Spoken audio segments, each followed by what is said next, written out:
Bismillahirrahmanirrahim. Assalamualaikum warahmatullahi wabarakatuh. Waalaikumsalam warahmatullahi wabarakatuh. Amin ya rabbal alamin. Alhamdulillah. Sebelumnya kita doakan kepada saudara kita yang ada di Turki yang meninggal pada saat gempa. Mudah-mudahan segala amal solehnya diterima oleh Allah. Amin. Segala kesalahan dan dosa-dosanya diampuni oleh Allah Ta'ala. Amin. Amin. Ya. Allahumma firlahum warhamhum wa'afihi wa'fu anhum. Amin ya rabbal alamin. Alhamdulillah. Ya, memang yang namanya bencana tidak akan keluar dari banyak sekali ayat-ayat Allah yang diceritakan bahwa musibah itu terjadi disebabkan karena buah tanganmu sendiri. Jadi Allah itu memberikan musibah atau bencana itu bukan tiba-tiba tidak ada sesuatu Allah memberikan bencana, tidak seperti itu. Allah itu tidak akan dolim kepada hamba-hambanya.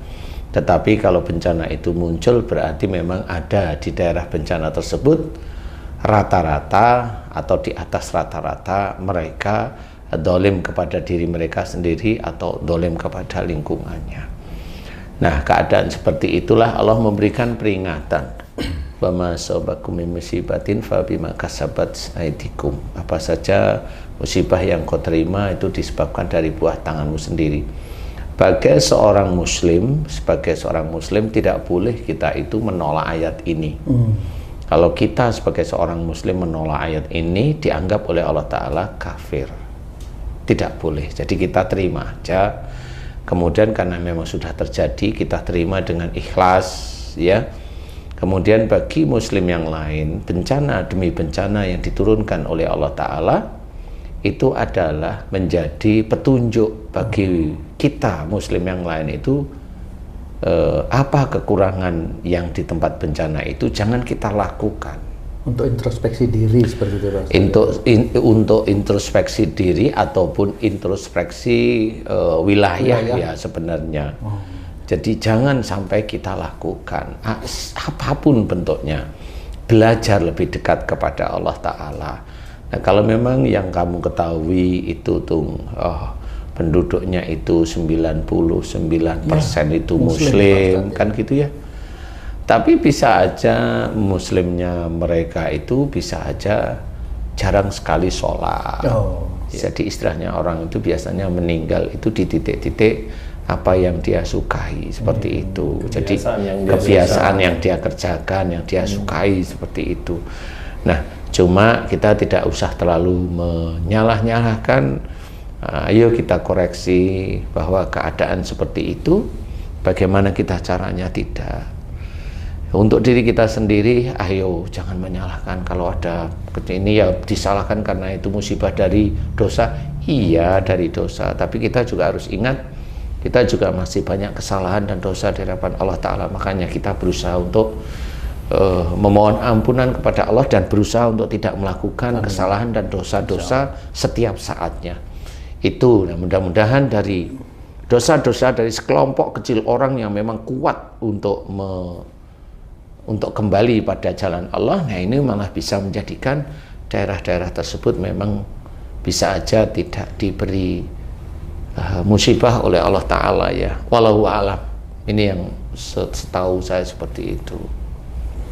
Tidak usah yang bencana besar, bencana yang kelihatan tidak besar, umpamanya morat-maritnya negara, morat-maritnya kota, itu bisa aja morat-maritnya keluarga.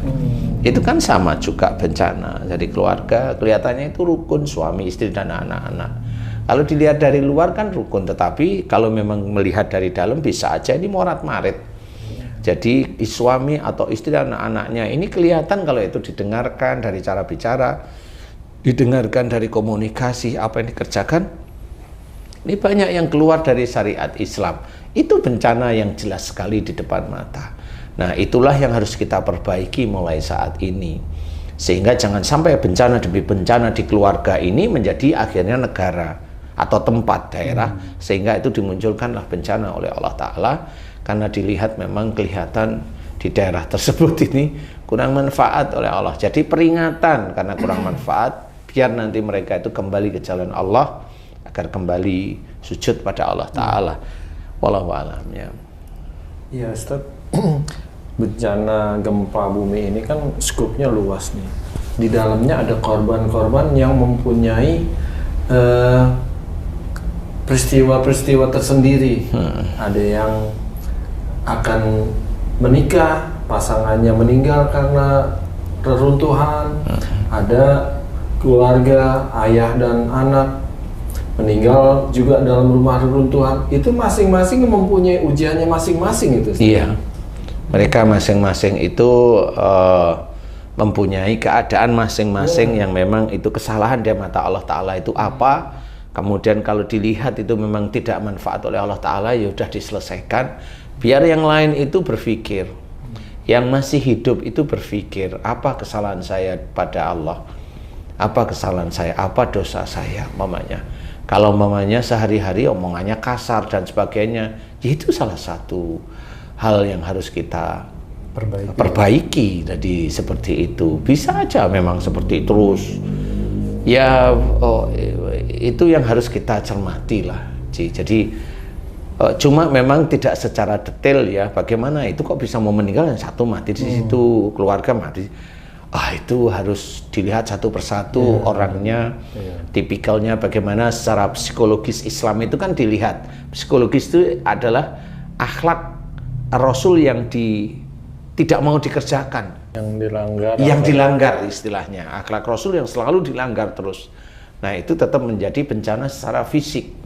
Jadi kalau umpamanya akhlak Rasul yang dilanggar, yaitu bicara kasar, walaupun dia diam tapi pada saat ngomong kasar, nah itu sariawan. Jadi akhlak Rasul yang dilanggar dalam bentuk omongan kasar, yaitu sariawan. Kalau umpamanya harusnya ngobrol, didiskusikan, tapi dia tidak mau, maunya diem aja. Nah, ini akhlak Rasul yang harusnya itu komunikasi atau musyawarah, dia diam umpamanya, diam di dalam keluarga, akhirnya tenggorokannya terkunci. Ya itu sama. Dan itu secara fisik terjadi. Nah, kalau ini global, akhlak Rasul itu dikerjakan secara global di suatu tempat atau daerah tertentu, ya memang ya itu hanya Allah mau bagaimana. Allah mau kun, ya selesai.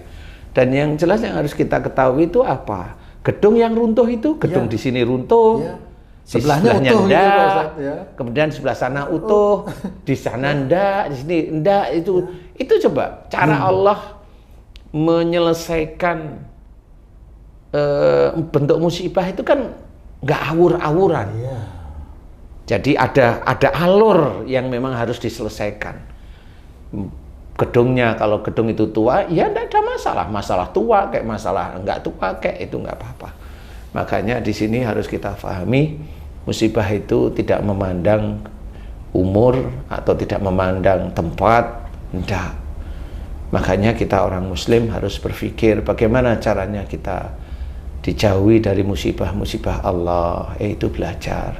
Kemudian kalau mamanya sudah dakwah, ya dakwahlah yang baik agar orang itu tahu dengan Allah.